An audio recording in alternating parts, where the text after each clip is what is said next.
Segundo livro dos Reis, capítulo 13.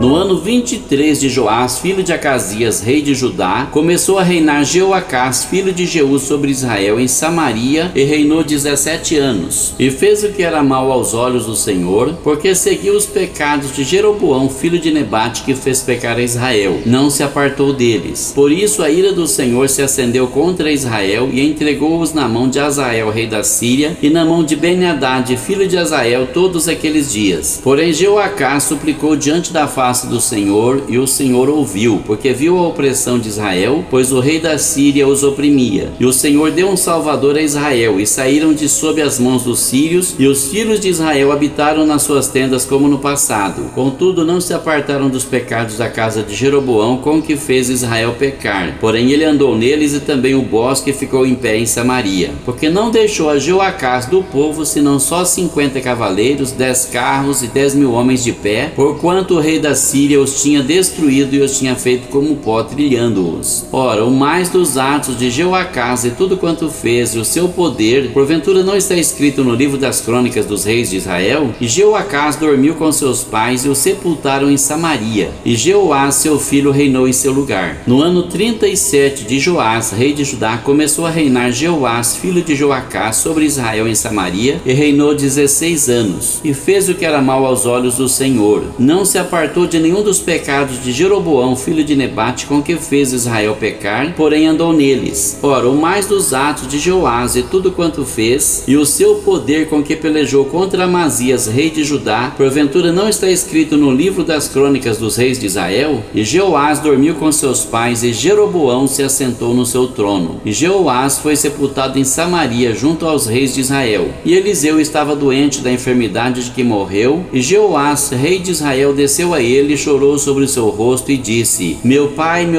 o carro de Israel e seus cavaleiros. E Eliseu lhe disse: toma um arco e flechas. E tomou um arco e flechas. Então disse ao rei de Israel: põe a tua mão sobre o arco. E pôs ele sobre o arco a sua mão. E Eliseu pôs as suas mãos sobre as do rei. E disse: abra a janela para o oriente. E abriu-a. Então disse Eliseu: atira. E atirou. E disse: a flecha do livramento do Senhor é a flecha do livramento contra os sírios, porque ferirás os sírios em Afeque até os consumir. Disse mais: toma as flechas. E tomou-as. Então disse ao rei de Israel: fere a terra. E feriu-a 3 vezes e cessou. Então o homem de Deus se indignou muito contra ele e disse: 5 ou 6 vezes a deverias ter ferido. Então feririas os sírios até os consumir. Porém agora só 3 vezes ferirás os sírios. Depois morreu Eliseu e o sepultaram. Ora, as tropas dos moabitas invadiram a terra à entrada do ano. E sucedeu que, enterrando eles um homem, eis que viram uma tropa e lançaram um homem na sepultura de Eliseu. E caindo nela o homem, tocando os ossos de Eliseu, reviveu e se levantou sobre os seus pés. E Hazael, rei da Síria, oprimiu a Israel todos os dias de Jeoacás. Porém o Senhor teve misericórdia deles e se compadeceu deles, e tornou-se para eles por amor da sua aliança com Abraão, Isaque e Jacó, e não os quis destruir, e não os lançou ainda da sua presença. E morreu Hazael, rei da Síria, e Ben-Hadad, seu filho, reinou em seu lugar. E Jeoás, filho de Jeoacás, tornou a tomar as cidades das mãos de Ben-Hadad, que ele tinha tomado das mãos de Jeoacás, seu pai, na guerra. 3 vezes Jeoás o feriu e recuperou as cidades de Israel.